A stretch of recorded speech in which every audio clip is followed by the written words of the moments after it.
सभी का यीशु मसीह के वचनों में स्वागत है। वचनों में पधारे हुए सभी भक्तजनों का मैं स्वागत करता हूं कि परमेश्वर उनकी मनोकामनाओं को पूर्ण करे और उन्हें आशीष दे। आज हम परमेश्वर के वचनों का अर्थ जानने वाले हैं कि परमेश्वर हमें वचनों के द्वारा क्या बताते हैं और परमेश्वर हमें क्या कहना चाहते हैं इन वचनों के द्वारा। तो हम परमेश्वर के वचनों को स्टार्ट करते हैं और परमेश्वर के वचनों की ओर बढ़ते हैं। तो परमेश्वर के वचनों को स्टार्ट करने से पहले जितने भी व्यक्ति हमारे YouTube चैनल पर पहली बार है या नए हैं तो इस चैनल को एक बार सब्सक्राइब जरूर कर ले और वीडियो को लाइक जरूर कर दे, जिससे कि समय समय पर आप सभी लोगों को प्रभु यीशु मसीह के वचन मिलते रहे। चलो हम परमेश्वर के वचनों को स्टार्ट करते हैं। परमेश्वर का वचन है यहोशू अध्याय 23 का आयत 10।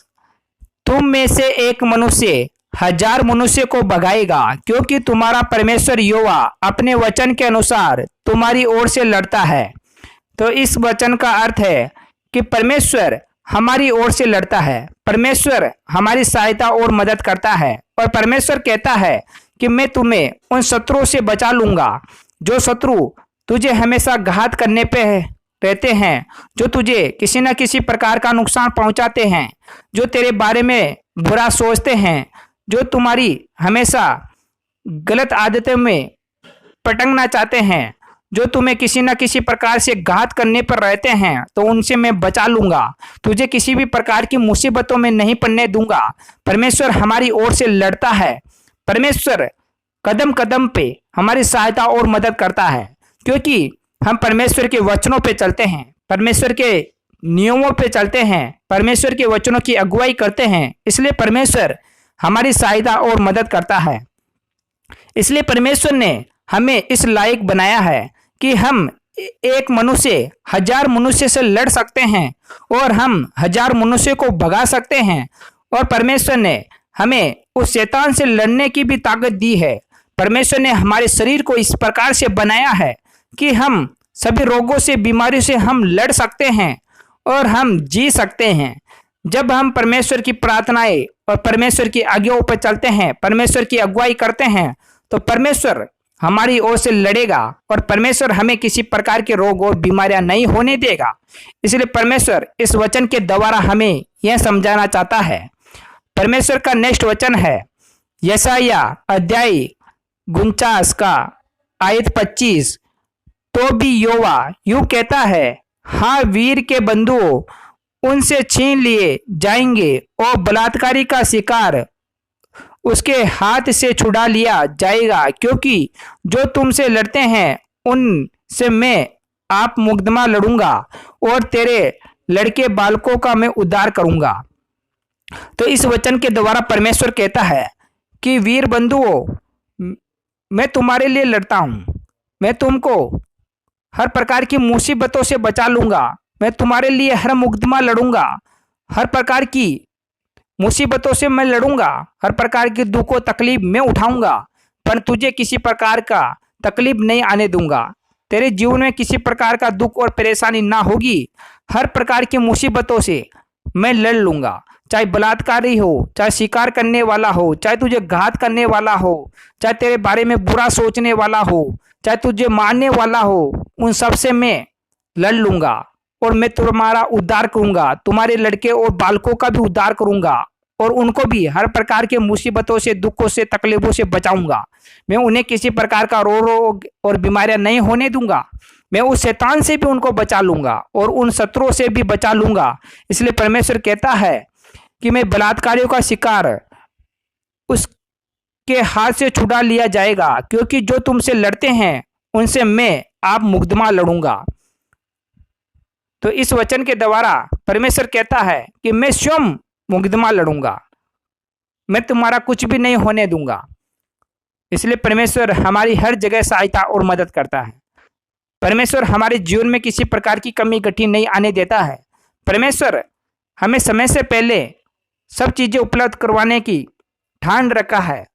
परमेश्वर चाहता है कि मेरे सेवक को किसी प्रकार की आंच ना आए, उसके जीवन में ऐसी मुसीबतें ना आए जो अपने हाथ किसी और के पास फैलाए।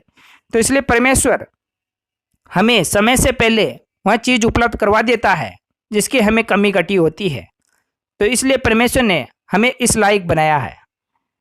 नेक्स्ट वचन है भजन संहिता अध्याय 28 आयत 7। यहोवा मेरा बल और मेरी ढाल है, उस पर भरोसा रखने से मेरे मन को सहायता मिलती है, इसलिए मेरा हृदय प्रफुल्लित है और मैं गीत गाकर उसका धन्यवाद करता हूँ।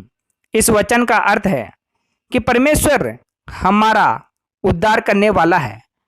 परमेश्वर हमें अपने पंखों के नीचे ले लेता है। परमेश्वर हमारा कुछ भी नहीं बिगड़ने देता है।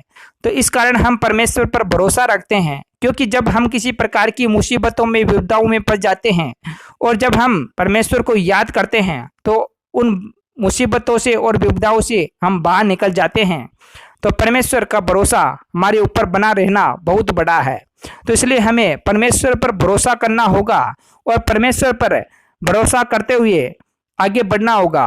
और परमेश्वर कहता है कि भरोसा रखने से मन को सहायता मिलती है।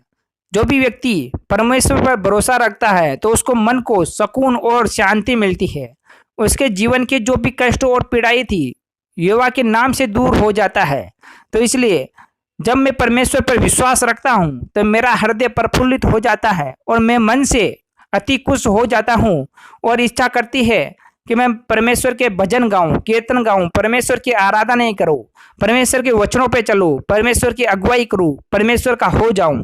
तो इस प्रकार से मन के अंदर कई प्रकार की इच्छाएं आती है और मैं परमेश्वर पे वचनों के ऊपर चलने की बहुत कोशिश करता हूँ और परमेश्वर के नियमों पर भी चलने की बहुत कोशिश करता हूँ।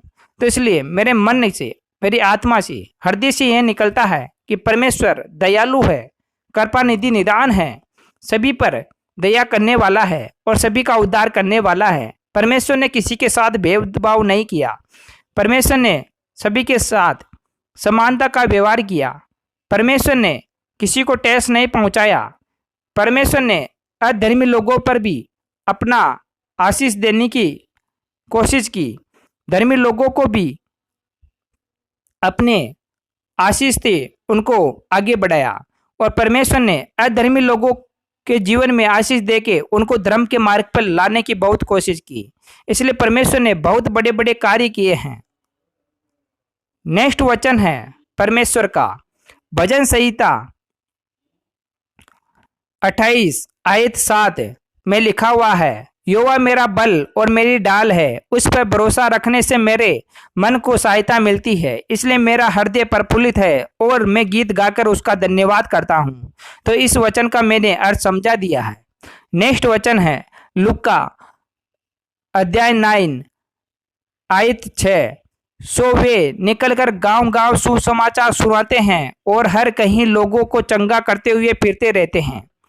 तो इस वचन के द्वारा परमेश्वर हमें यह समझाना चाहता है कि कई व्यक्ति होते हैं जो परमेश्वर का नाम लेके हर जगह जाते रहते हैं, परमेश्वर के वचनों को सुनाते रहते हैं, कई जगह मीटिंगें सभाएं करते हैं, परमेश्वर की आराधनाएं करते हैं, परमेश्वर के वचनों के बारे में सभी लोगों को बताते हैं, परमेश्वर का सुसमाचार सभी जगह फैलाते हैं, क्योंकि परमेश्वर उन लोगों को स्वयं कहना चाहता था कि आप सभी जगह जाओ, परमेश्वर के वचनों को सुनाओ, सभी को बताओ कि परमेश्वर हमें क्या कहना चाहते हैं। लेकिन कई जगह वहाँ जाते हैं, कई व्यक्ति परमेश्वर के वचनों को नहीं सुनना चाहते हैं, परमेश्वर की ओर अगुवाई नहीं करते हैं, परमेश्वर के वचनों से कई दूर भागते हैं। तो मैं कहना चाहता हूँ कि सभी व्यक्ति परमेश्वर के वचनों को सुने और उन्हें समझने की कोशिश करें कि परमेश्वर हमें क्या कहना चाहता है और परमेश्वर हमें क्या बताना चाहता है और परमेश्वर हमें वचनों के द्वारा किस प्रकार से चंगा करता है, यह जानने की कोशिश करो। क्योंकि परमेश्वर के वचनों को जब हम जानेंगे तो ही पहचानेंगे कि परमेश्वर हमें क्या कहना चाहता था और परमेश्वर हमें किस ओर ले जाना चाहते हैं और परमेश्वर हमसे क्या चाहते हैं। तो इसलिए परमेश्वर के वचनों को अच्छी तरह से सुनो, उन्हें समझो, उनका अर्थ क्या है और क्या कहते हैं परमेश्वर, यह भी जानो। तो इस वचन का यह अर्थ है। नेक्स्ट वचन है मरकुस अध्याय 1 का आयत 30। और समौन की सास जवर से पीड़ित थी और उन्होंने तुरंत उसके विषय में उनसे कहा। तो इस वचन का अर्थ है कि जब समौन की जो सास थी वह बहुत जवर से पीड़ित थी, यानी बुखार से बहुत पीड़ित थी, उसके शरीर पर इतनी बुखार चढ़ चुकी थी कि उतरने का नाम नहीं ले रही थी और वह इतनी तप रही थी कि वह ऐसा लग रहा था कि यह मर जाएगी और इतनी बिलक रही थी। उसकी आंखों से आंसू आ रहे थे, होठ सूख चुके थे और वह तप रही थी। तो इस कारण जब यीशु के सेवकों ने उसकी प्रार्थना की तो वह चंगी हो गई और वह उन बीमारियों से, उन रोगों से बाहर निकल गई। तो इसलिए परमेश्वर ने उसे ब्लेसिंग किया और चंगा किया। नेक्स्ट वचन है भजन संहिता 27 अध्याय का आयत 1। यहोवा परमेश्वर मेरी ज्योति और मेरा उद्धार है, मैं किससे डरूं? यहोवा मेरे जीवन का गढ़ टेरा है, मैं किसका भय खाऊं? तो इसलिए परमेश्वर कहता है इस वचन के द्वारा कि जो परमेश्वर पर विश्वास करता है तो परमेश्वर की ज्योति उसके पास पहुंच जाती है, यानी परमेश्वर का आशीष उसके पास पहुंच जाता है और परमेश्वर हमारा उद्धार करने वाला है। तो इसलिए हमें किसी प्रकार से डरना नहीं चाहिए, हमें परमेश्वर पर विश्वास करना चाहिए और परमेश्वर पर विश्वास इतना दृढ़ होना चाहिए कि चाहे हमारे जीवन में किसी भी प्रकार की मुसीबतें क्यों ना आ जाए, चाहे हमारा श्वास निकलने तक भी हमारे जीवन में कई प्रकार की मुसीबतें, दुख और तकलीफ और पीड़ाएं हमें क्यों ना घेर ले, चाहे शैतान हमारी कितनी भी परीक्षा ले, लेकिन हमें परमेश्वर को नहीं छोड़ना है, हमें परमेश्वर पर विश्वास रखना है। अगर हम परमेश्वर पर विश्वास रखते हैं तो परमेश्वर हमारा उद्धार करने वाला है और परमेश्वर हमारा डड है और परमेश्वर हमें इस लायक बनाया है। परमेश्वर ने हमें खाने पीने के लिए सब कुछ दिया है, परमेश्वर ने हमारे शरीर की हिफाजत भी की है, परमेश्वर ने हमारे जीवन को बदल कर रख दिया है। जब हमने जन्म लिया था तो हम बोलना नहीं जानते थे, हम सुनना नहीं जानते थे, हम ये भी नहीं समझते थे कि यह संसार क्या है। जब हम इस संसार के अंदर आए तो हमने परमेश्वर की दया से बोलना सीखा, देखना सीखा, घूमना फिरना सीखा, सब कुछ कार्य परमेश्वर की दया से हमने सीखा। लेकिन जिन लोगों पर परमेश्वर की दया नहीं होती है तो आपने लोगों ने देखा होगा कई व्यक्ति, कई बच्चे, उनको कुछ समझ में नहीं है, वह समझते नहीं है, वह बोल नहीं सकते, वह चल नहीं सकते, वह देख नहीं सकते। तो इस प्रकार परमेश्वर ने उन्हें समझ नहीं दी है, उन्हें परमेश्वर ने वो कैपेसिटी नहीं दी है जिसके द्वारा वह बोल सके, वह देख सके, क्योंकि परमेश्वर ने उन पर अनुग्रह नहीं किया। इसलिए परमेश्वर ने हम पे वो अनुग्रह किया है जिसके द्वारा आज हम परमेश्वर के वचनों को बोल सकते हैं, परमेश्वर का गुणगान कर सकते हैं, परमेश्वर की आराधना में हम आ सकते हैं और परमेश्वर के नियमों पर हम चल सकते हैं। परमेश्वर ने हमें इस लायक बनाया है, तो परमेश्वर पर हमें विश्वास बढ़ाना है और परमेश्वर की ओर हमें बढ़ना है। तो परमेश्वर हमें इस वचन के द्वारा समझाना चाहता है कि जो व्यक्ति मुझ पर विश्वास करता है तो मैं भी उसका विश्वास कभी कमजोर नहीं होने देता हूँ, उसकी हर जगह सहायता और मदद करता हूँ। तो इसलिए परमेश्वर हमारा उद्धार करने वाला है, परमेश्वर हमें हर प्रकार की मुसीबतों से निकालने वाला है। तो इसलिए हमें परमेश्वर पर विश्वास करते हुए आगे बढ़ना है और इसी प्रकार हम सभी व्यक्तियों को परमेश्वर का वचन सुनना है और परमेश्वर के वचनों का हमें अर्थ जानना है।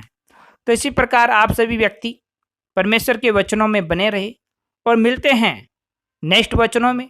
परमेश्वर सभी को आशीष करे और सभी को परमेश्वर धन्यवाद दे और परमेश्वर सभी के जीवन को बदल दे। मिलते हैं नेक्स्ट वचनों में। परमेश्वर की ओर से सभी को धन्यवाद और सभी को आमीन आमीन आमीन।